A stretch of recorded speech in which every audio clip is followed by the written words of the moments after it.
Hi, this is the voice, Michael Chiavello. You're listening to the Premium Oddscast, hosted by leading MMA oddsmaker Nick Kalikas, fight scientist and author of Fightnomics, Reed Kuhn, and MMA journalist Brian Hemminger. The absolute best UFC betting info, hits, statistics, and analysis from the most respected authority in mixed martial arts betting, MMAOddsBreaker.com. Welcome to the Premium Oddscast, presented by BetDSI. I'm Brian Hemminger, joined today by leading mixed martial arts oddsmaker Nick Kalikas to break down this Saturday's UFC Fight Night 133 event, which takes place in Boise, Idaho. If you're unfamiliar with our format, Nick and I will break down the fight card from top to bottom, providing extensive analysis and a pick for each fight after doing our film study for the event. Looking back at our last event, Kyle Marley won 1.35 units for UFC 226 on his free bet, which was underdog Anthony Pettis. Make sure to check out his fantasy advice and bets on MMAOddsBreaker.com. Back to the present, UFC 226 features a 13-fight card in total and will be aired on UFC Fight Pass and Fox Sports 1 this Saturday night. Let's dive right in. Now, kicking off the fight card on Fight Pass is a women's strawweight contest between Jessica Aguilar, who is 19-6, and Jodie Esquibel, who is 6-3. Now, Nick, where did this fight open, and how has the public shifted things so far?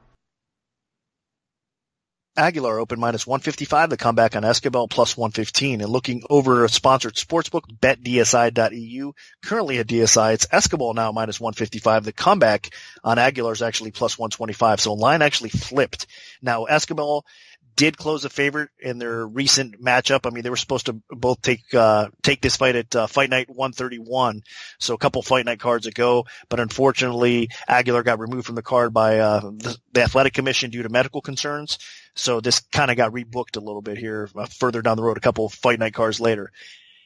That being said, it's still, I mean, obviously not the matchup itself hasn't changed. So if you guys want to look back at get detailed breakdowns of the Fight Night 131 podcast, you can hear our breakdown of this fight. So I'll go a little bit quicker here, but a lot of people are counting Aguilar out. They think she's basically a declined fighter in this spot, and she is. I mean, she was definitely one of the best strawweights in the world for a long, long time. Rated number one. I mean, her ability, her training, everything about her. I mean, she's definitely world class at the competition level she's faced. And I mean, she's a well-rounded mixed martial artist. She has some striking, has some wrestling, has some grappling. So everything that you want in a fighter, Aguilar has. So she's been that way for a long time, but unfortunately for her, I mean, father time catches up with everybody, right? So she's definitely towards the downward end of her career. I mean, she's suffered back-to-back losses over great competition, though. If you look at it in the UFC so far, she's fought Gadella, she's fought Casey. Those are two top strawweights that she competed against. So respectable losses, to say the least, but she's definitely a declined fighter. So that's why I think everybody's coming in on Esquibel here. Esquibel is actually a pretty solid fighter in her own right. We all know that has that Invicta experience over solid competition in that league as well. And she's a very powerful little, I want to say little, they're about the same height according to what the stats say, but honestly, Jessica Aguilar is going to be bigger. She's going to be taller a little bit than Esquibel. So to me, Esquibel is a shorter, stocky fighter, has a lot of power, has some speed, has a good training camp at Greg Jackson's as well. So she's definitely a solid fighter, and it's not going to be an easy fight for either girl here. I think that it's going to be very competitive. And in fact, if it goes to scorecards, which I think it will, it's probably going to be a split decision type of fight. With that said, I'm going to slightly lean a little bit towards Aguilar. I think she's just a little bit more of the complete fighter. And I don't think Esquibel, her punching power is going to do enough here to get the job done against Aguilar. So I think this fight's going to be competitive on the feet. I think Aguilar probably gets top position on the ground, and I think she's going to grind out a very close competitive decision. She has enough left in the tank to still do that. So expecting a coin flip type of fight, but I'm going to go against the grain, and I'm going to actually pick Aguilar to get the win here. And I'm going to go Aguilar as well. Granted, we have not seen the best out of her, and she is getting up there in years, but I mean, at one point, she was the number one ranked women's strawweight fighter in the planet, and you got to take that seriously. And she's gone 0-2 in the UFC, but she faced two top 15 fighters, especially one of them a top 5 fighter, Claudia Gadelha, so I'm not going to put that against her too badly. Jodie Esquibel, on the other hand, really the only thing she's got going for her is that she trains out of a really good gym. And that's just not enough for me. I mean, so did Emily Kagan, who was also a strawweight that competed on The Ultimate Fighter, the original strawweight season, and she was not good at all. So I think that just because you train at a good gym doesn't make you a great fighter. And I think Escobel's record kind of proves that. At 6-3, she pretty one-sidedly lost in her UFC debut that she took to take on Kalikas. And I think here, Aguilar will probably hold her own on the feet, and if and when it goes to the floor, Aguilar should get the better there for sure. She's the better ground fighter. That's her biggest strength. She has good wrestling and very strong Brazilian Jiu-Jitsu skills, and I think that she could win this fight by submission if it does get a finish. So I'm going to side with Jessica Aguilar. I think she does get her first UFC win. Now, moving up to the flyweight division, we have Mark De La Rosa, who is 9-1, taking on Elias Garcia, who is 3-0. Now, Nick, what's the MMA odds maker's perspective on this one? Garcia opens -130, De La Rosa opened -110, and right now looking over at BetDSI, it's Garcia -140, the comeback in De La Rosa's +110. So line margins have tightened up, a little bit more action coming in Garcia's way. Should mention off the rip, Garcia is Anthony Pettis' cousin, so he was actually found on looking for a fighter from Dana White. Of course, they had a lot of hype coming in with Elias and being Pettis' cousin and all that, so they flew to Mexico, got to watch one of his fights, and they were very impressed. I mean, he ended up getting a knockout win, and they signed him right then and there to the contract. So Garcia is a very talented fighter. I mean, and then a bloodline of the Pettis brothers, of course, you know what he's getting, and he trains with Duke Rufus as well. So he's just a typical Rufus sport fighter, which is very good in all aspects of the game. I mean, we know they're all strikers, I mean, at heart, but they've also gotten a lot better on the ground. I mean, the wrestling with the likes of Ben Askren and some of the wrestling coaches that have come in have done wonders for them as far as the wrestling aspect goes. I know they still need some work. I mean, when you take a pure striker and start working wrestling, it's going to take some time for these guys to catch up in that area, but they're doing a really good job. And then, of course, the jiu-jitsu aspect of things, man, these guys are very dangerous on the ground as well. Slick submission skill. So that's exactly what you're going to get with Garcia here. He's a very well-rounded fighter. He can knock you out on the feet. He's got long limbs. He can submit you on the ground. His wrestling's okay as well. It still needs a little bit more work there. He can be put on his back, but even if you put him on his back, the guy's dangerous there as well. So this is not going to be an easy fight for De La Rosa. I'll tell you what, I have a ton of respect for De La Rosa as well. You know, he took a fight against Tim Elliott on short notice just to get into the UFC. That's a very tough fight. Even if it was a bantamweight, where Elliott's been fighting a little bit more, obviously at flyweight, we should mention that.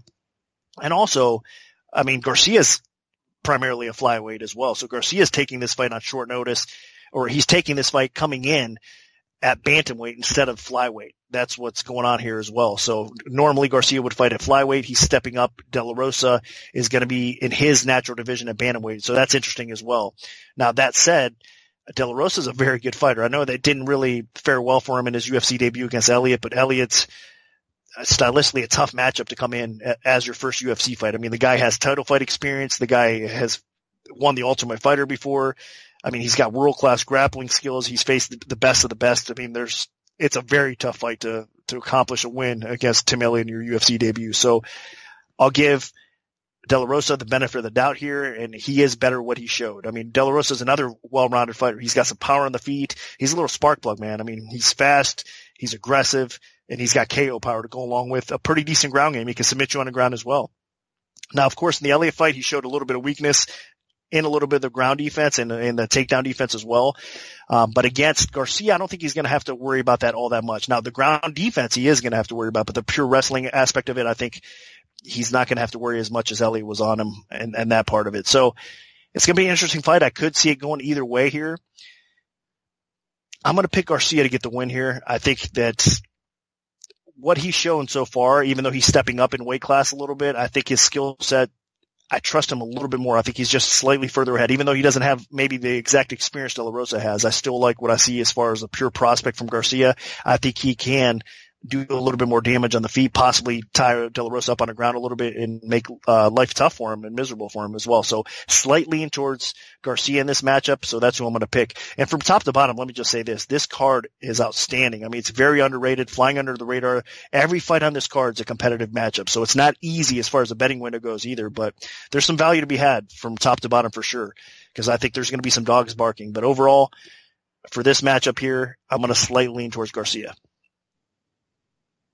And I'm going to side with Mark De La Rosa. I mean, Elias Garcia is a talented fighter. He has some knockout power. He has some strong submission ability. So he's going to be a threat in this fight. The main reason I'm siding with De La Rosa is I just feel he's way better than what he showed. I mean, he was awful in that UFC debut, and I'm not sure if it was UFC jitters. He was just facing somebody that was a legit contender, a top 10 guy in Tim Elliott. I just don't know what it was, but he just did not look good. He didn't look like he belonged, and that does concern me. But what doesn't concern me is how good he looked everywhere else in terms of every other fight he's had and every fight that he's had that's had film. He looked like a guy that belonged in the UFC. So what I'm expecting here and what I hope is that now that he's got that out of his system, he shows up and takes care of business. I mean, he is a solid striker. De La Rosa has pretty good wrestling. He has a strong ground game. He has way more experience than Garcia, even if Garcia does come from a strong Pettis bloodline and trains at Rufus and is dangerous. I just think that De La Rosa is capable, and if he fights the way that he should be fighting and that he's capable of fighting, he should be able to get the win here. But again, I am really concerned after the egg that he laid in his UFC debut. So we'll see if he can put that behind him and fight to his potential. And if he does, I think that he does get the win. Now, closing out the Fight Pass prelims, we have a women's flyweight contest between Liz Carmouche, who is 10-6, and Jennifer Maia, who is 15-4-1. Now, Nick, where did this fight open, and how has the public shifted things so far? This fight opened exactly pick -120 either way. Maia -120, Carmouche -120. And right now looking over at BetDSI, it is Carmouche -135. The comeback on Maia is at +105. So line margins have tightened up a little bit and more action coming in Carmouche's way. Tough fight, another one, like we said. I mean, Invicta champion Maia coming over. I mean, it's about time she got over to the UFC, honestly. I mean, with her ability to improve through the years is what's impressed me the most out of Maia. I mean, if you look back at some of her Invicta fights early on in her career compared to where she's at right now, I mean, way better, world of difference. She's gotten so much, she's put the work in. I mean, she's rounded out her game so much more. I mean, her takedown defense is better, her striking's better, obviously her confidence. I mean, just across the board, her conditioning. She's faced solid competition in Invicta as well. So Maia is ready to come over and make some waves in the flyweight division. And I think this is an excellent test, an excellent matchup for her to come in and get somebody like Liz Carmouche, because we all know what Carmouche is made of. And again, in the bantamweight division, I mean, Carmouche has fought the who's who, and she was highly, obviously, touted. I mean, she's got the wrestling background, of course. She's got some power on the feet. She's improved her game on the feet as well. And she is more than just a wrestler these days, Carmouche is. So that's why I'm excited about this matchup, because Carmouche definitely presents a lot of problems for a fighter like Maia. But I think Maia's going to be ready and it's going to be game. So the pick'em price where it opened, I think, is more than fair. And that's why it's staying around that area as well, because I think this is going to be another split decision type of fight when it hits the scorecards. Carmouche is going to want to look to slow things down a little bit, close the distance, and not leave Maia with open space, because that's where Maia's going to do some of her best work. But even inside, in the clinch, Maia is no slouch at all. She can do some damage there. So again, I think it's Carmouche that has to mix things up, get some takedowns, be aggressive, hold Maia up against the cage, kind of slow this fight up, make it an ugly, grinding type of fight, and she could barely edge it out. I think that's how it probably plays out. So I'm going to slightly lean towards Carmouche myself. I think she's going to, again, just be a little bit better grinder, and that's going to probably be in her favor as it hits the scorecards. She's going to edge out a 29-28 decision type of win, maybe even a split decision type of win. That's how close this fight's going to be. So unfortunately for Maia, I think she's probably going to suffer a defeat in her UFC debut.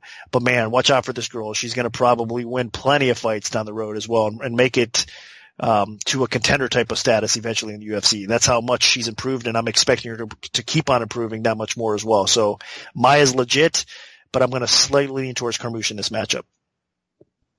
And I'm going to come in the same way. I definitely have a lot of respect for Maia's striking. Her Muay Thai skills are very good, and if she's given a chance to have some free space against Carmouche and open up with her striking, I think that she could definitely win this fight. But Maia has had problems being put on her back. Her takedown defense isn't that good, and she has been in those types of fights where she's been pushed against the fence and it's turned into a clinch fest. So she's facing someone in Carmouche that thrives in pushing people against the fence, looking for takedowns, grinding fights out, dragging them out a little bit. And I think that that'll take away a lot of Maia's weapons and strengths. So in this fight, if Carmouche is able to close that distance and make this ugly, I think it's going to be right up her alley, and I think that she will get her first win in the flyweight division after a close split decision loss to Alexis Davis in her initial drop down. Carmouche is physically very strong, and I think that she can manhandle Maia a little bit if she's able to get her hands on her. So I'm going to side with Carmouche. I think that she gets the job done, but I also agree with Nick that this will not be the last you've seen of Jennifer Maia.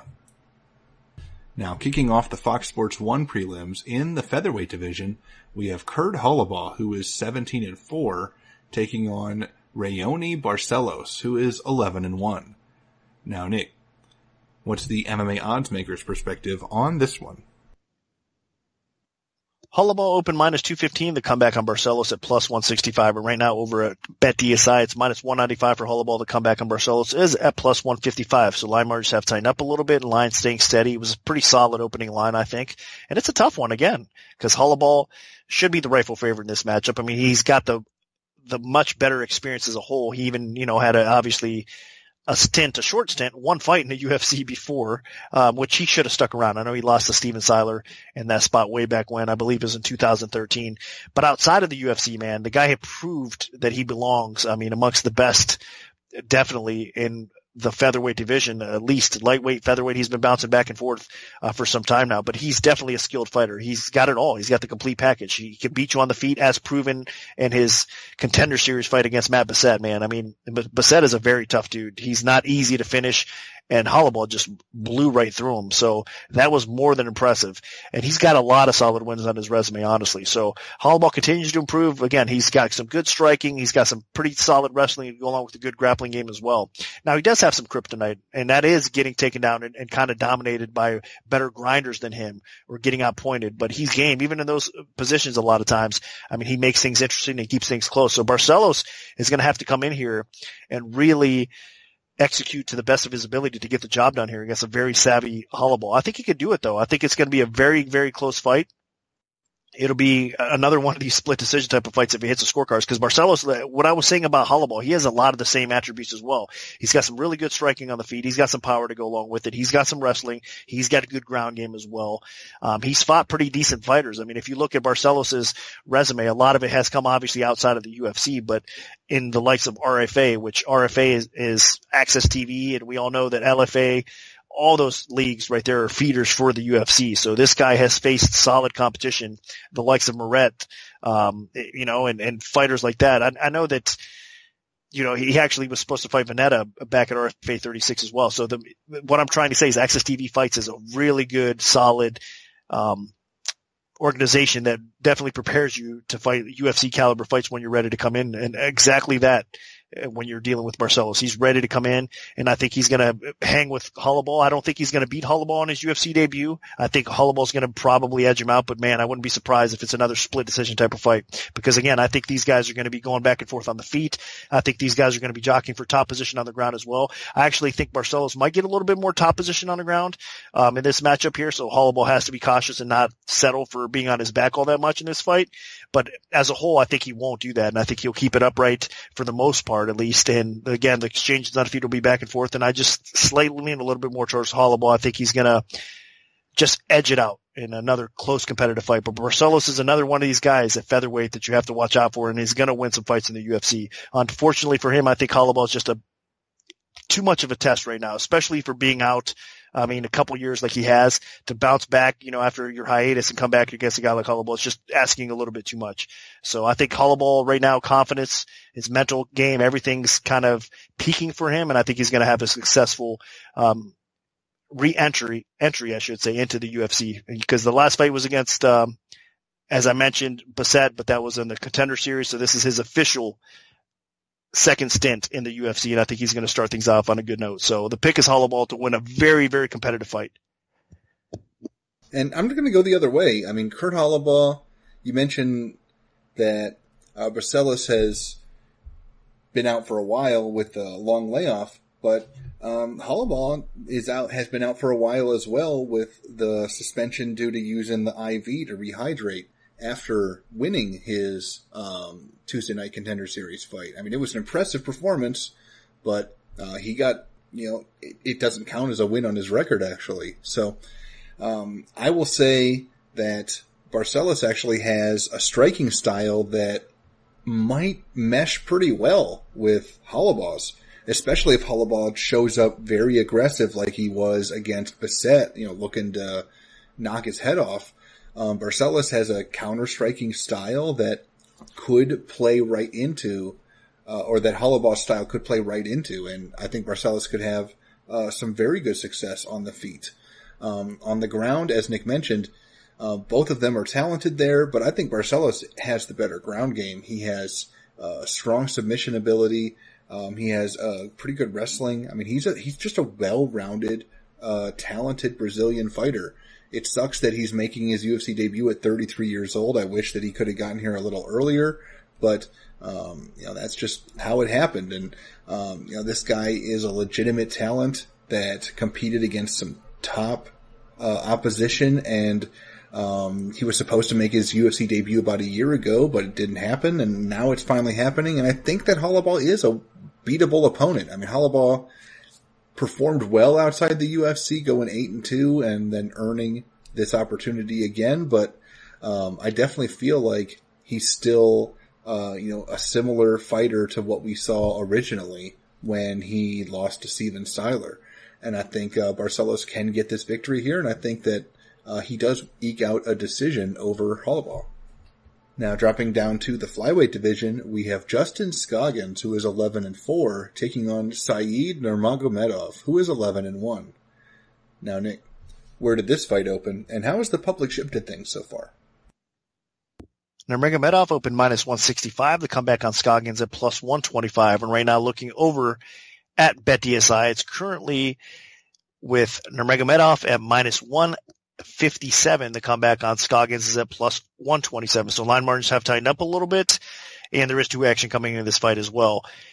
And it's holding steady. So another spot that's a pretty respectable opening line that's staying steady. And it's a tough fight. Another one that we're saying, because you have a debuting UFC fighter in Nurmagomedov. Obviously, you guys are all familiar with the family. I mean, they're a bunch of amazing grapplers, grinders, fighters in general. Habib's cousin, I believe this is here. So that alone is going to give you some hype and some recognition, especially at the betting window. Just the last name. Unfortunately, I know for a lot of the diehards, they don't care about name recognition, but amongst the casual bettors and casual fans, when they see that name alone, it's going to kind of, get them jumping on this fight a little bit sooner maybe, or overhyping Nurmagomedov just slightly. Now, with that said, he's a very good fighter, so I'm not going to take him lightly at all. I think this is an excellent matchup. I mean, it's a tough one for him to come into his UFC debut against a guy like Scoggins, though. I'll tell you that. But he does have a path to victory. And unfortunately for Scoggins, it's probably the ground and it's fight IQ, because Scoggins is such a talented fighter. In my opinion, he is the guy that can match up really well before he showed us some of his flaws, of course. So I'm saying that, but I mean, they could potentially match up really well against Demetrius Johnson. Now, of course, Demetrius Johnson on the ground with his grappling ability would be a little bit too much for Scoggins, especially the Scoggins that we've seen get caught in chokes like he has recently. I mean, that's not what you'd like to see. And Nurmagomedov knows that, and he's going to probably go after that. I mean, the key to victory here for Nurmagomedov is trying to get this fight to the floor, even though he's got some solid striking. And I think on the feet, it will be competitive because both these guys can strike. Both these guys have KO power. I think Scoggins is the better overall striker on the feet. I think Scoggins is the better overall wrestler here as well. But the pure jiu-jitsu game belongs to Nurmagomedov. And then, of course, he's a grinder. Like I said, it kind of runs in the family. So wouldn't be surprised if he gets top position or he tries to get top position on Scoggins here in this spot as well. But more than anything else, I still think that Scoggins has that potential, has that ability. If he can fight smart and just respect the submission game from Nurmagomedov and not dive in and stick his neck in a position that he shouldn't be in, I think he can win this fight. I mean, I think sky's the limit for Scoggins. He just has to prove to us that his fight IQ and his ground defense is up to par enough that can get him, maybe a couple more wins and climbing that ladder, and we could see the improvement in his game and his IQ. So that's the I guess the iffy part and the risk you take with a guy like Scoggins right now, because he's such a talented fighter.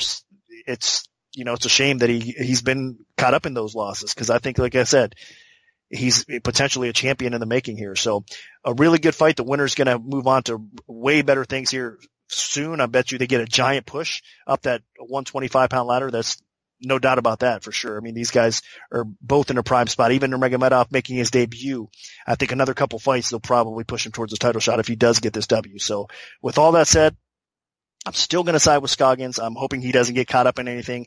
And if not, I think he wins on the scorecards. He is a better striker. I could see him possibly doing enough damage to maybe finishing this fight before it hits the cards, but more than likely it probably hits the cards. It's a competitive decision, and I'm going to lean Scoggins to get the W here. So the pick is Scoggins. I hope you don't let me down here.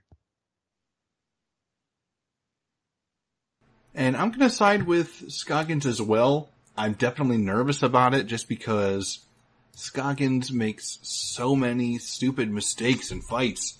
I mean, the kid is so talented with his wrestling, with his striking ability, with his kicking game. I mean, he demolished Ray Borg when they fought. I mean, he made Ray Borg look awful. So he's clearly capable of competing and succeeding against some of the best fighters in the entire division. But then he goes in there and sticks his head into takedowns and leaves his neck exposed over and over and over again in stupid mistakes that get him caught in submissions. So that is clearly a concern. I mean, this guy just cannot help himself. Even in fights that he's dominating, he will just shoot in and leave his neck exposed and then get tapped out. It's happened about 3 times now. So it's very difficult to trust Scoggins, especially against somebody that has a strong guillotine choke like Said Nurmagomedov. Now, Nurmagomedov, he's a talented striker. I don't think he's as good of a striker as Scoggins. Nurmagomedov relies a little bit more on his kicking game, similar to how Scoggins got started in his career. But again, Scoggins should be more powerful there, and Scoggins definitely should have better boxing. On the ground, Scoggins should have the better wrestling, but why would he want to take the fight there? Nurmagomedov has a strong submission game, and Scoggins' vulnerability over and over again throughout his career has been on the ground by submission. So if I'm Scoggins, if I'm his coach, I do everything in my power to just drive away that instinct to shoot for a takedown when you see an opportunity, and just keep this fight standing and try to outwork Nurmagomedov. And he should be able to do it. It's just, will he shoot in for a takedown and leave his neck exposed? So that is something that I'm always going to be concerned about in every Justin Scoggins fight, but especially against opponents that have some solid defensive submissions off of their back. So I'm going to side with Scoggins, but I am not touching this fight in the betting window with a 10-foot pole. Now moving up to the featherweight division, we have Darren Elkins, who is 24-5, taking on Alexander Volkanovski, who is 17-1. Now, Nick, what's the MMA oddsmaker's perspective on this one? Volkanovski opened -160, the comeback +120. That's according to our article at MMAOddsBreaker.com, the odds reaction piece that Adam Martin writes. I do believe there's some spots that actually open Elkins as a favorite, though, if I'm not mistaken. So, with that being said, right now looking over at BetDSI, the current line is Volkanovski -305. The comeback on Elkins is at +245. So even if it was -160, a dog price, whatever the case may be, all the action coming in on Volkanovski early, not really surprised. We all know what kind of hype Volkanovski has. We all know what kind of fighter Elkins is. So I understand why some people might have given him a ton of respect. I mean, the guy's been on an outstanding roll. The fighters that he's beaten, the likes of Michael Johnson, Bermudez, Bektic. I mean, of course, granted, that Bektic fight was a classic comeback, and that you're not going to see that happen every day. But, I mean, the guy has put together some solid wins. He's got a ton of heart. He's got that grinding style. He's got solid fight IQ overall. It's just a tough guy. So Elkins is legit, deserves this win streak, deserves to kind of be making his way up the featherweight ladder for sure. But unfortunately for him, I think he's going to get caught up here against a guy that's ready to take the next step. I mean, Volkanovski, we all, I guess, from his debut, we have all heard a lot of buzz and a lot of good things surrounding him. I mean, the guy's a beast. He's got good knockout power. He's got good wrestling. I mean, he just ragdolls people. And you know what? His fight against Jeremy Kennedy, which in his last fight, an undefeated prospect in Jeremy Kennedy, the way he just destroyed Kennedy was very impressive for Volkanovski. I think that was the highlight of his career so far, because Kennedy was on his way to kind of, working up that featherweight ladder as well. And to pick off a prospect like that, the way Volkanovski did, that's some legit stuff right there. So this is not going to be an easy fight for Elkins, because unfortunately for Elkins, anywhere the fight that he might have advantages over most people in a fight, I think Volkanovski, anywhere it takes place, he's going to actually have the edge over Elkins. I think Volkanovski obviously has a better stand-up game. He's a harder hitter here. I think if it stays up too long on the feet, Volkanovski can actually knock Elkins out. As tough as Elkins is, he still takes a lot of punishment, gets split open, bleeds.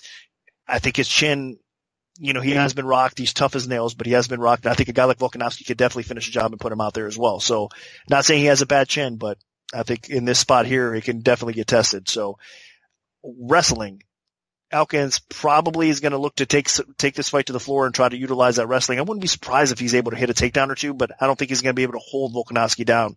And I think Volkanovski is actually going to get in top position if he is on the ground. And then that ground and pound is pretty brutal as well. So that's what I'm saying as far as stylistical matchups go. This is a tough one for Elkins, and that's why the betting community automatically came in and hammered that low price with Volkanovski and bet it all the way up. Stylistically, it's not an easy fight for Elkins. Regardless of the streak that he's on, I think it ends here, and so do most people, and it should really. So I'd be surprised if Elkins continued his rise towards the featherweight title shot here with a guy like Volkanovski. I don't see it happening right now. I think it will be tough, though. It's not going to be an easy fight for Volkanovski. I mean, Elkins is going to push. He's got that heart. Like I said, he's going to make everything tough on Volkanovski, but in the end, it's going to be him with the hand raised, Volkanovski. So I think he could do it inside, but more so probably hits the scorecards as well in this spot. So the pick is Volkanovski to win and get probably the best and most respected victory of his career so far in the UFC. It would definitely be the most respected win of Volkanovski's career, because despite his dominant showing so far that we've seen out of him, he's still not ranked in the featherweight division. Elkins definitely deserves to be ranked because of the run he's on and just his history in the promotion, but Volkanovski has looked dominant so far inside the octagon, and I think that he can carry that into this fight. As Nick mentioned, what really stands out for me was Volkanovski's last fight against a very talented Jeremy Kennedy, who is well-rounded, and Volkanovski had his best performance yet. Just absolutely obliterated Kennedy en route to a second-round TKO.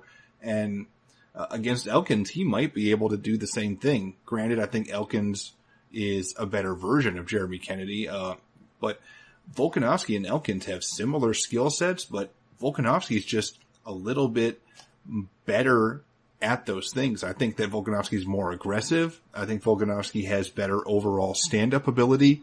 I think Volkanovski has a lower center of gravity and might be able to get top position if the fight does go to the floor. And Volkanovski is just relentless. He pushes a very high pace. He actually lands almost twice as many strikes per minute than Elkins. He's twice as accurate. His defense is way better. Again, granted, he's faced not quite as good opposition as Elkins. But, Volkanovski beats him in every category across the board. I mean, there's a reason that he's the biggest favorite on this card. I think there's just a massive amount of respect for him right now. And I think that he pulls through. I mean, Elkins is scrappy and has a lot of heart, and he's tough, and he has strong wrestling, and you can never count him out of a fight. But I think if there's anybody in the UFC that might make Elkins wilt, it could be Volkanovski, at least in the featherweight division. So I'm going to side with Alexander Volkanovski. I think that he gets the job done here, and I think that we really get to see his breakout performance inside the octagon on Saturday night in this bout. Now moving on to the main event of the preliminary card in the bantamweight division, we have Eddie Wineland, who is 23-12-1, taking on Alejandro Perez, who is 22-6-1. Now, Nick, where did this fight open, and how has the public shifted things so far? Perez opened minus 215, the comeback on Wineland at plus 165. Right now looking over at BetDSI, it's actually minus 175 for Perez, the comeback, plus 145 on Wineland. Line margins have tightened up. A little bit more action coming in on the underdog Wineland. I know it's another spot right now where we're seeing the younger fighter in Perez that's really turned it up, to another level in his game recently. Obviously the Ultimate Fighter winner, and since the Ultimate Fighter, he's faced solid competition, and you can see the progression fight by fight. It's really remarkable, the improvement that he's made and the wins that he's had. Sukmatot, Alcantara, Lopez, the last 3 fights, the last 3 victories that he's had, those are all guys that I think before the Ultimate Fighter would have ran through him. But since then, and the training that he's getting with AKA and all the hard work that he's been putting in, training with various high profile gyms and training partners has really paid off. It's his work ethic that's getting him as good as he is right now. But that being said, Eddie Wineland in his prime would be a solid favorite over Perez. Now, he's not in his prime, and that's why you're seeing Perez actually a favorite over Wineland, because unfortunately for Wineland, he's been one of those savvy vets that his best days are probably behind him.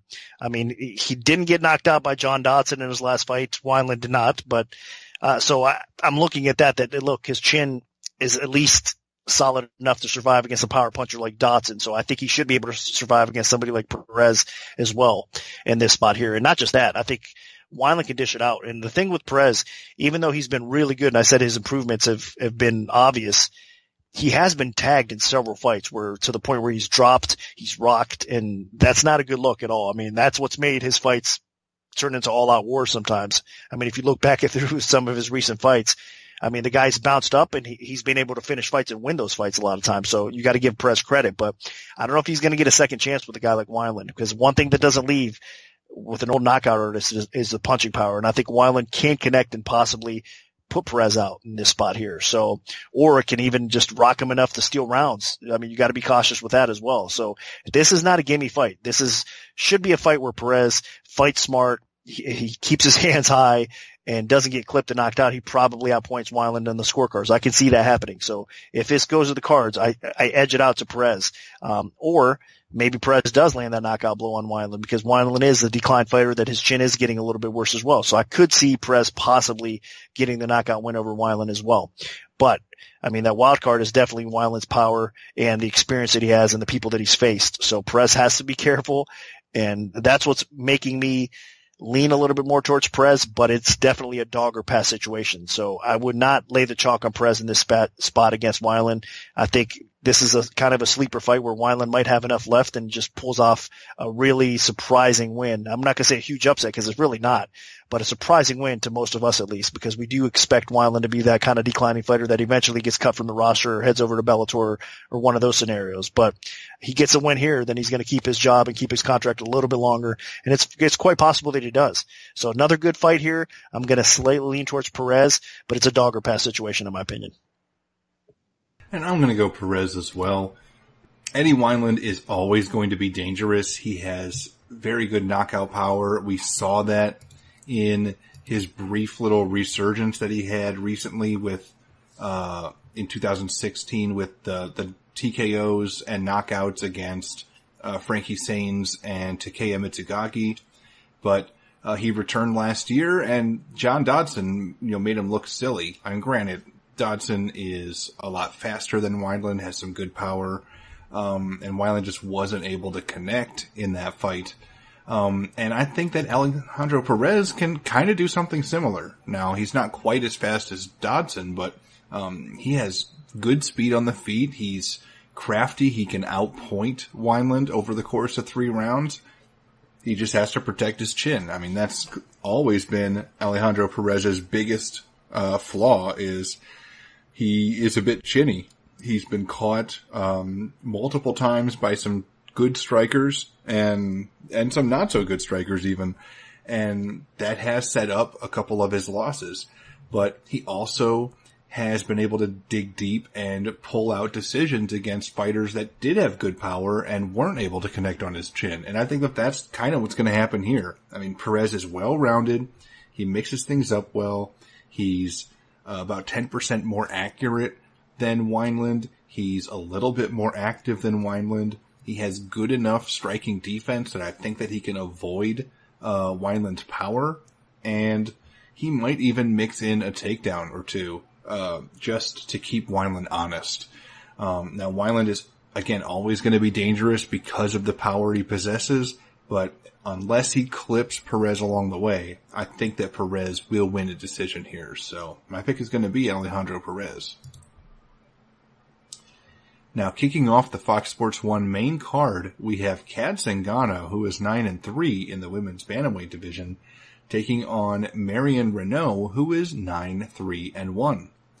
Now, Nick, what's the MMA oddsmaker's perspective on this one? Renault open -140, the comeback on Zingano even money. Right now, looking over at BetDSI, it is currently Renault -117. The comeback on Zingano is at -113. So virtually a pick'em fight right now, with a little bit more action starting to come in Kat's way. But there is two-way action in this fight, and it'll continue to have two-way action as well. Kat Zingano was a very, very popular fighter. A lot of people thought that she'd be definitely in line for a title shot. I mean, she was, obviously. She lost to Ronda Rousey relatively quick. I believe it was like 14 seconds that she got submitted by Rousey. But even since then, I mean, a lot of people were expecting her to just go through Pena, go through Vieira, and, kind of get back in the title picture and just continue to dominate. But truthfully, in my opinion, she's always been slightly overrated. I mean, throughout her career, she has some very good wins.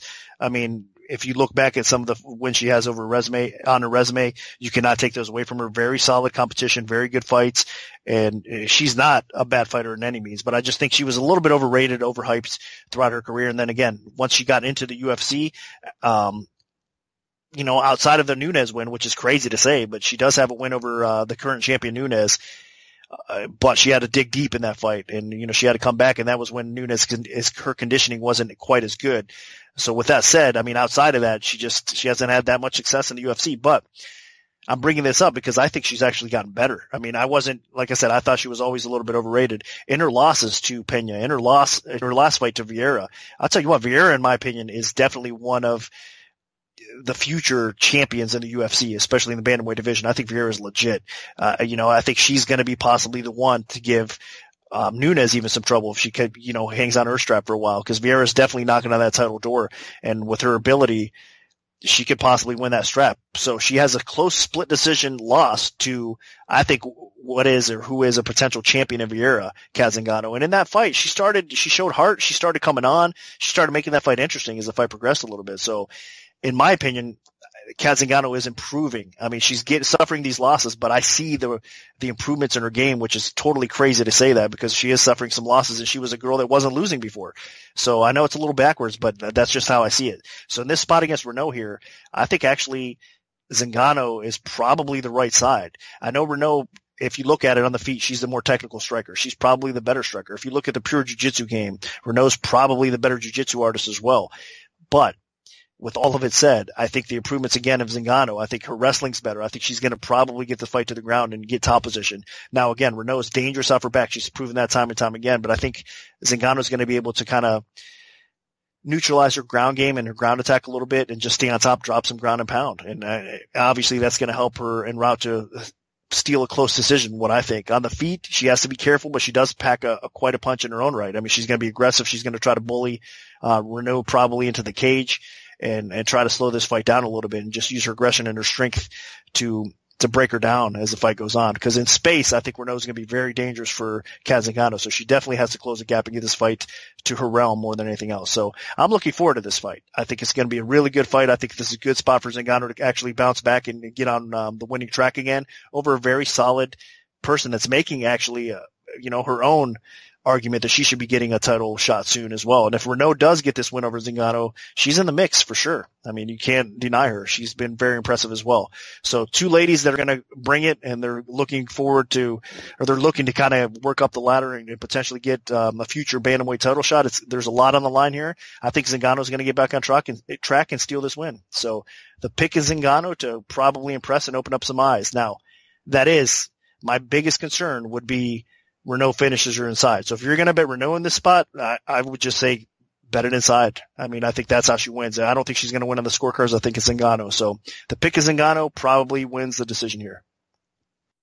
And I'll come in the other way, mainly because on the feet, Renault should be the better striker. She pushes a strong pace. She has excellent striking fundamentals. And on the ground, Renault is the better submission fighter.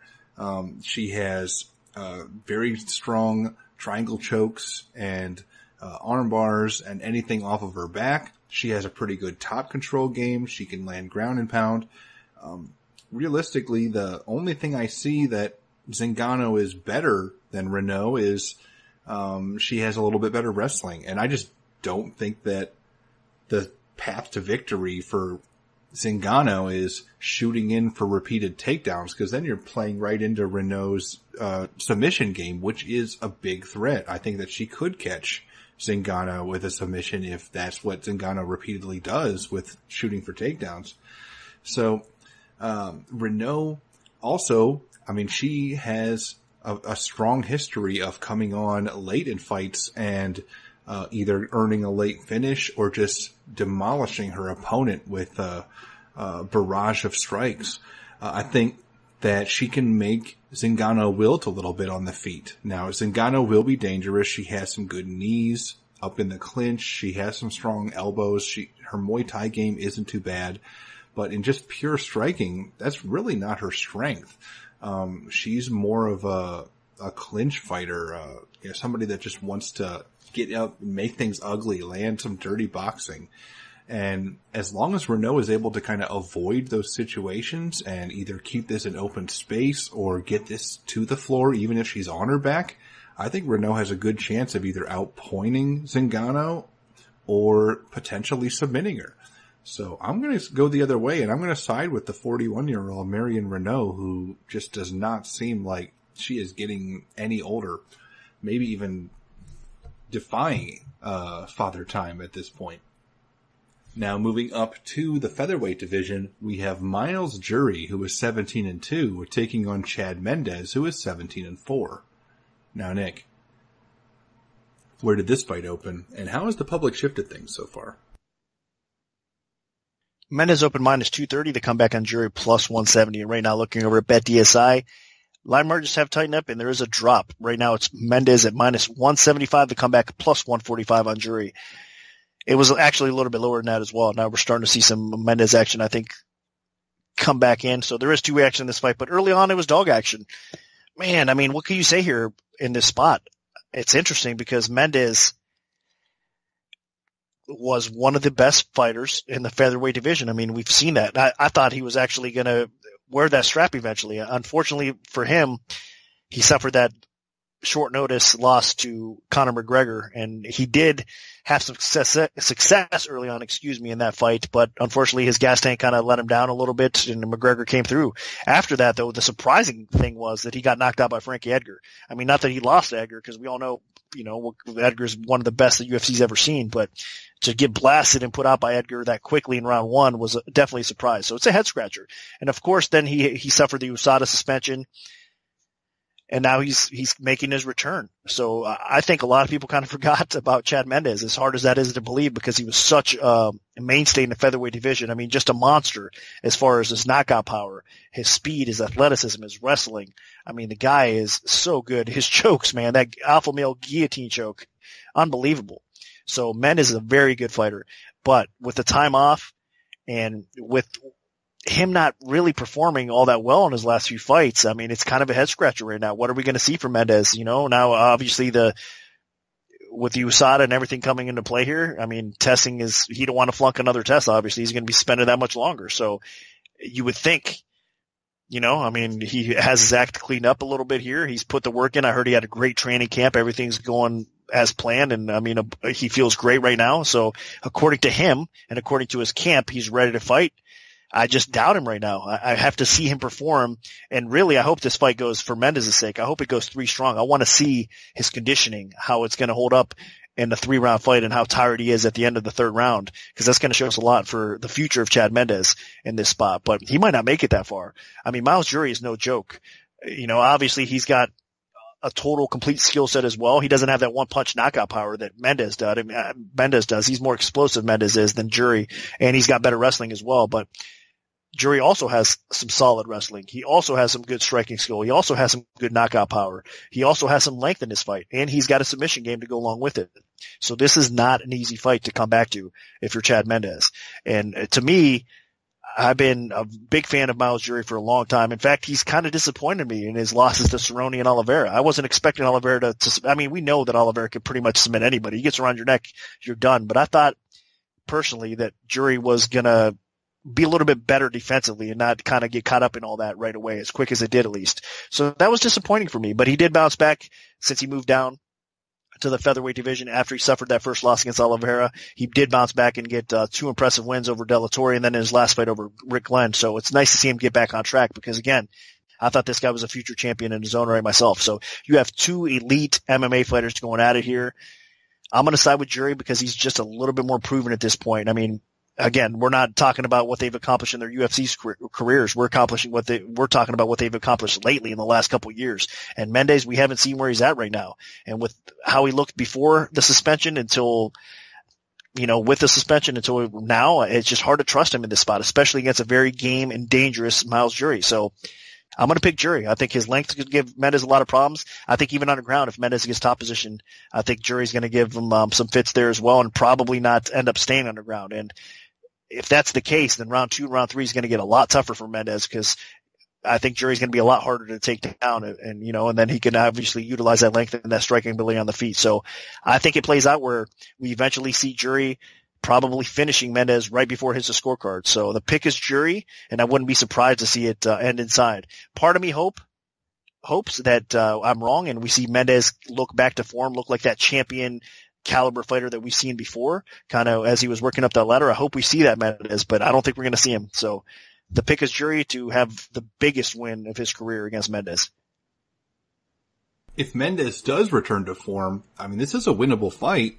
He has the wrestling advantage against Jury. He has the pure striking power advantage against Jury, and we've seen Jury hurt briefly in fights dating back even to the Ultimate Fighter. But that being said, Jury has been more active. He has a strong, well-rounded game. And if Mendes is rusty, Jury can eat him for lunch. I mean, Jury looked so good in his last fight against Rick Glenn. I mean, he was just better than Glenn in every facet. He was better on the feet. He was more technical. He was better on the ground. He was better in the clinch. I mean, he just destroyed Glenn over the course of 3 rounds. It was a very one-sided performance. And the only thing you could say about it is, maybe he should have got the finish. In this fight, Miles Jury does have some pop in his hands. He's got a significant reach advantage, and if he's able to utilize that reach advantage, he could definitely catch Chad Mendes on his chin. And we know that Mendes, his chin is a bit vulnerable, especially now. It's started to go a little bit more with Jose Aldo having knocked him out before, and then Aldo and him having that crazy war with McGregor finishing Mendes, and then with Frankie Edgar finishing Mendes, which was probably the most surprising of all. We know that Jury is capable of finishing somebody on the feet. We saw it in the Takanori Gomi fight. So if Jury catches Mendes with something long and straight, Mendes can definitely go down.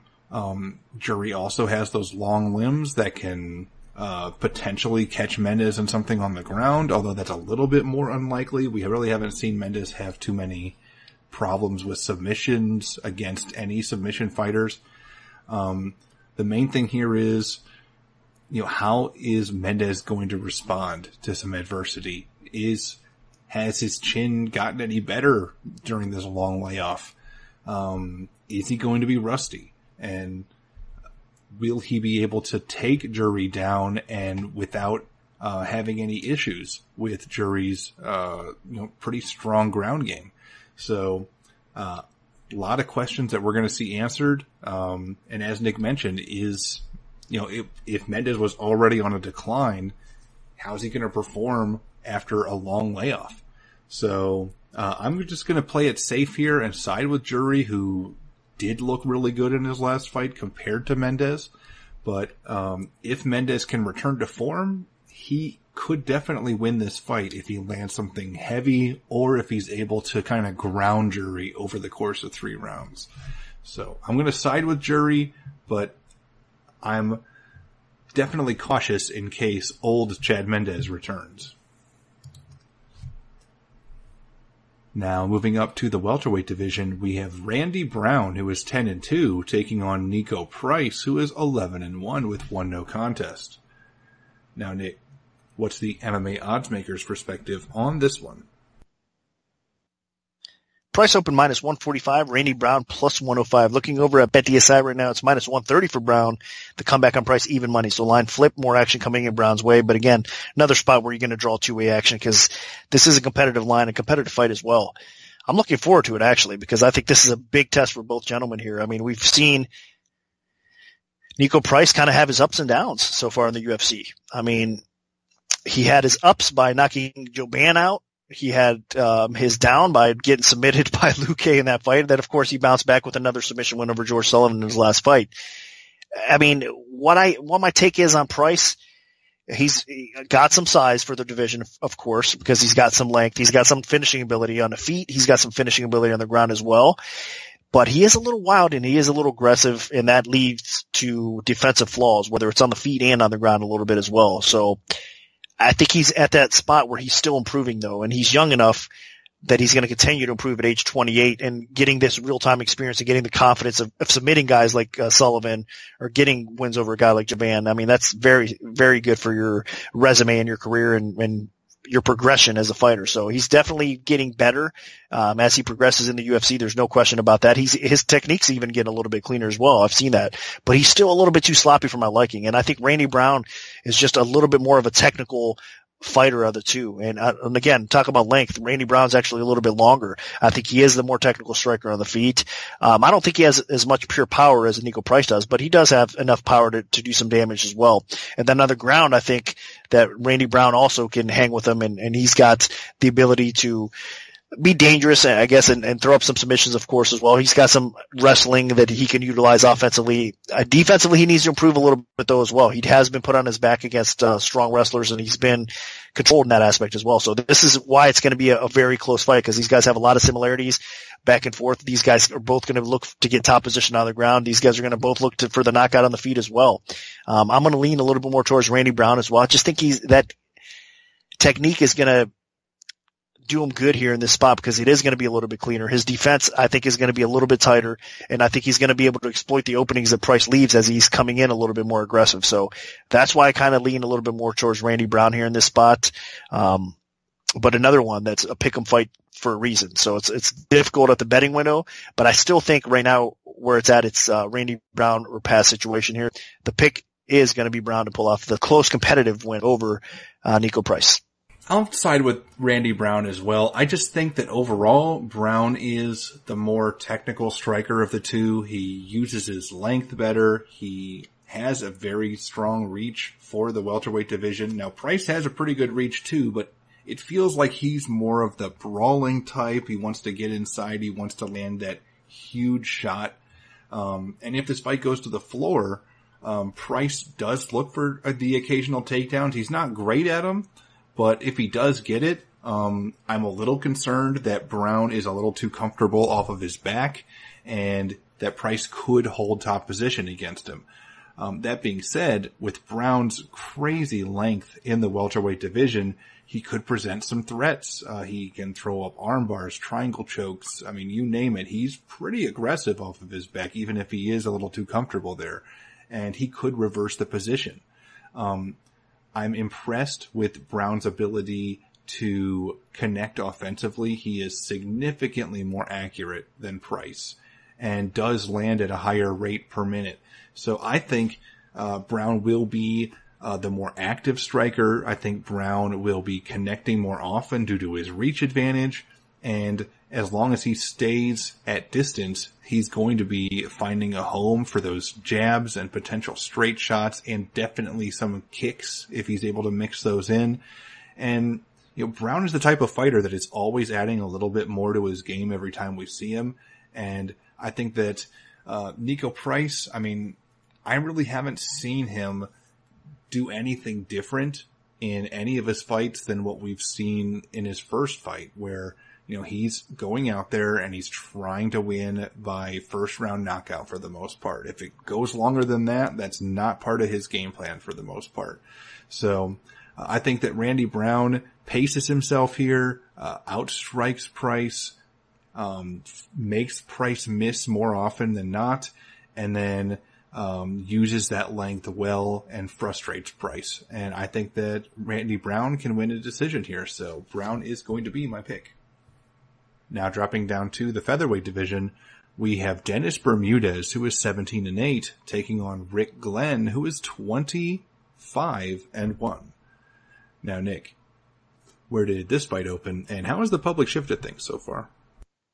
Bermudez open -170, the comeback on Glenn +130 right now, looking over at BetDSI. Bermudez is -250, the comeback is +200. So line opened a little low for Bermudez in this spot, and it has been bet up a little bit here, to the point where it's starting to get tough to have confidence in Bermudez, I guess. I mean, obviously, it's a shame that Bermudez is suffering back-to-back split decision losses, and on top of that, he got knocked out the fight before that. So 3 losses in a row for a guy that went on a tear. And he kind of climbed that featherweight ranking right before that.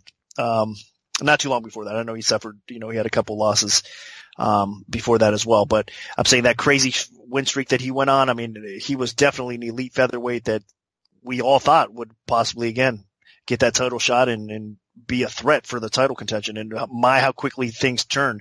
And this fight with Glenn means a lot. He needs to get back on track. I think he will here, though, in this spot.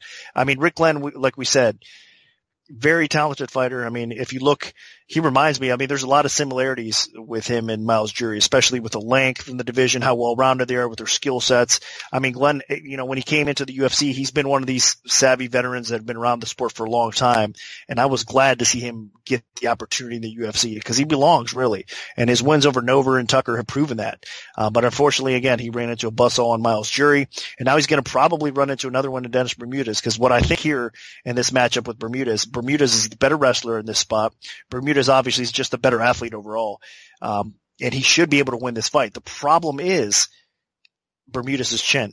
I mean, we've seen it time and time again that it has let him down. Even though Glenn is not exactly a one-punch knockout artist, he does have enough power in his hands or in his knees or in his elbows that he could clip that chin of Bermudez and then pounce on something quick. I mean, that's a lot of times how Bermudez gets beat. They rock him, then jump on a sub, and they put him out. So that's always going to be concerned with a guy like Bermudez. But outside of that, if Bermudez doesn't get caught up, doesn't get rocked, I mean, he should win on the scorecards. There's no question about that. I don't think he's going to be able to finish a tough fighter like Glenn, but I do think Bermudez has what it takes to win this fight and get back on track. And he's still, I mean, he's not in his peak, he's not in his prime, but I wouldn't say he's a decline fighter that's, a step away from being cut from the UFC or anything like that. I still think Bermudez has enough in the tank, and he's going to probably get back on track here. But again, at the betting window where it is right now, -250-ish, I don't know. I don't trust that chin enough to actually lay that kind of chalk against a fighter like Rick Glenn either. So you guys got to be cautious at the betting window. But as far as a pure pick goes, it should be Bermudez getting the W here. And I'm in agreement. Bermudez is the better wrestler compared to Glenn. Bermudez has a little bit more power compared to Glenn. He's the more aggressive striker.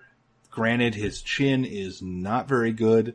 So if Glenn is able to connect, then that can turn this entire fight on its head. And as Nick mentioned, Glenn is similar to Miles Jury, but the difference here is, Glenn's just not a great athlete. He doesn't have that really explosive quickness. He's more of that gritty, tough type fighter that finds ways to win in fights where maybe he's losing and his opponent starts to slow down. He's the guy that can turn it up a notch and maybe find a late finish, or lose early and then come on strong as his opponent starts to fade. That's really the Rick Glenn style. And I don't think Dennis Bermudez is really going to be slowing down. I mean, this is a guy that just pushes a high tempo and either wears his opponent out or tries to overwhelm them. And Bermudez really has only had issues against people that could either take him down and put him on his back, or people that can hurt him on the feet. And I'm not sure that Rick Glenn will be able to do either. Bermudez's chin isn't great, so Glenn could hurt him on the feet. But, pure power really isn't his specialty. He's the type of guy that has that death by 1,000 cuts style where if he's going well, he's just landing some pitter-patter shots and just slowly accumulating damage. And I think that Bermudez will be able to avoid that type of situation if he can get in Glenn's face and really get inside, land some good crisp hooks, shoot for takedowns, dump Glenn on his back. The other thing I am a little worried about is Glenn does have some submissions off of his back. He's got a decent guillotine choke.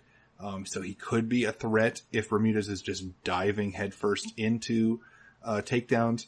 But Bermudez is a lot better than he's been performing. And I think that this is a good potential bounce back fight for him. He just has to be careful because Glenn is dangerous. He's not a big one-shot hitter or one-shot quitter or anything, but Bermudez definitely does need to protect his chin here. But if he does, I think that he gets the job done. So I'm going to side with Bermudez. I think he wins a decision.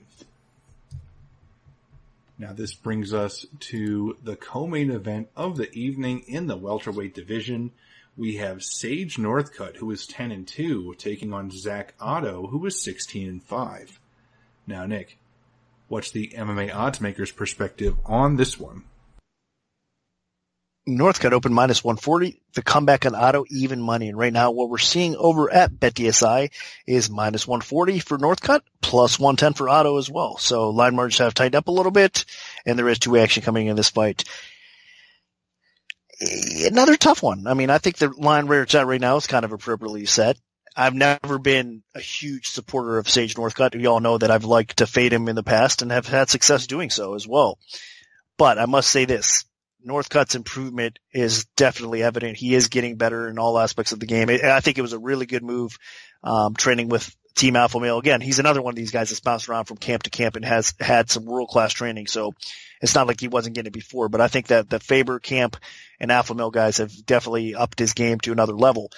Now, with that said, this is not a lightweight fight. This is actually a welterweight. And I'm stating that from the beginning because if you look back through Northcutt's career, he's actually 0-2 as a welterweight, and the success that he's had has actually come at lightweight. So he's bouncing back up to the division that he hasn't had any success in the UFC, and he's looking to get that first win in the welterweight division against a very tough fighter in Zach Otto here.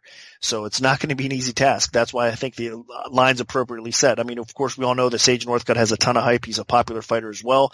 And typically speaking, especially at the beginning when we were setting lines for Sage Northcutt, I mean, a lot of people were banking on him getting easy wins or whatnot coming in that way. So he was a popular guy at the betting window as well. That's not necessarily the case anymore, as evident with this line being so close because it's reality.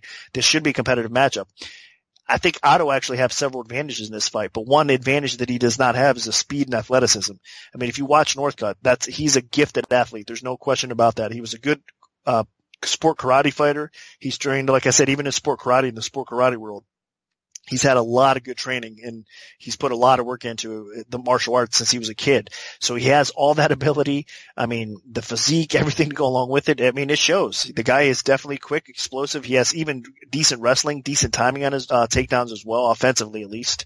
And then he's got that, speed and knockout power to go along with it with a solid kicking game. So the guy is a tough out and the guy's explosiveness can do some damage. And that's what's going to probably be the key in this fight. That's why I keep mentioning it because I think Otto is a very solid, a very tough fighter, but I think Sage Northcutt's speed can be the difference here if he's aggressive with it and he lands frequently on a guy like Otto. We could see him possibly win this fight by stoppage or by knockout or by potentially being so much of a threat on the feet that the takedowns come a little bit easier for Northcutt as well. So that's kind of the game plan, I think, for Sage is use that speed, use that power, use that athleticism to get, the fight in your favor here against a guy like Otto. Now, Otto is going to be trying to land the heavy shots. He's going to be the one that's actually probably looking to take Sage to the floor, get top position and drop some bombs on him as well.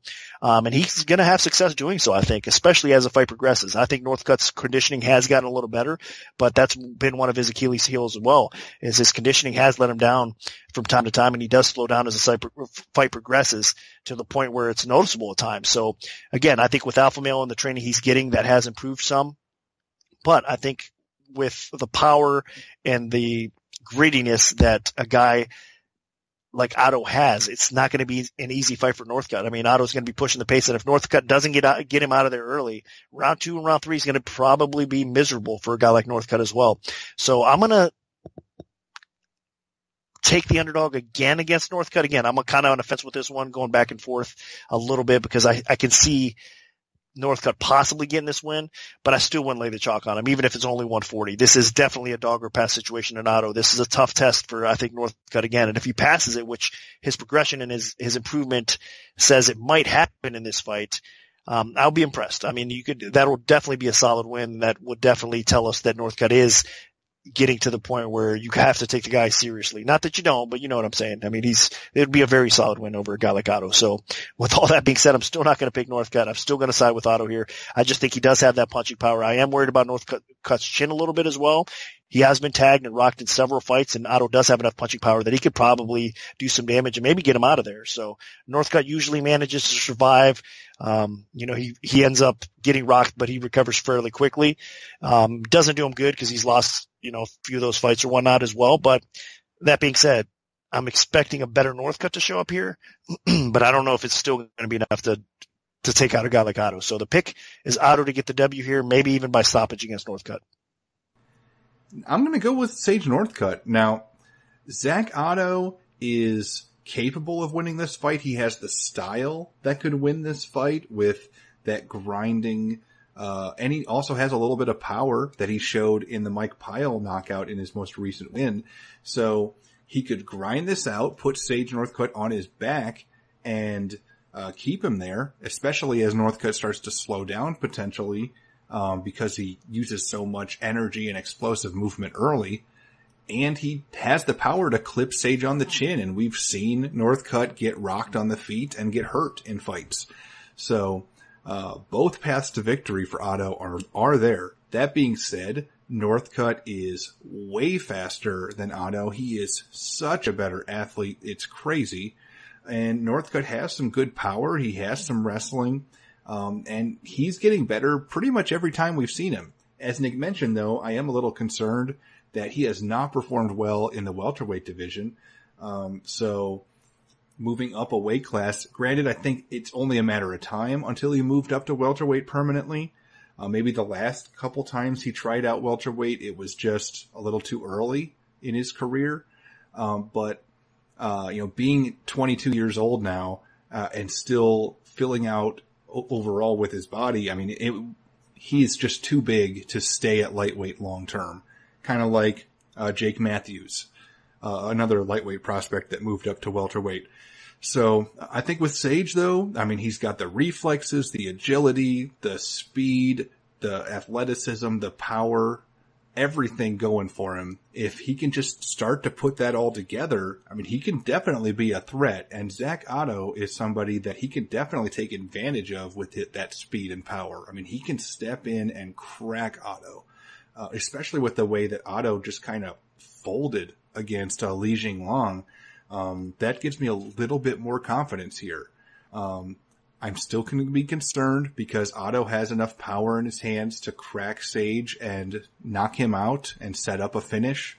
Or Otto does have some wrestling ability, and he did get a couple takedowns in the Kichi Kunamoto fight, so he could grind Sage out, and we've seen Sage isn't too good off of his back. He's basically got a guillotine choke, and other than that, he's not very good at getting back to his feet. So Otto could get top position and just hold it. So I do have some concerns about Northcutt, as you rightfully should, especially after the 2 losses he's had so far in the UFC.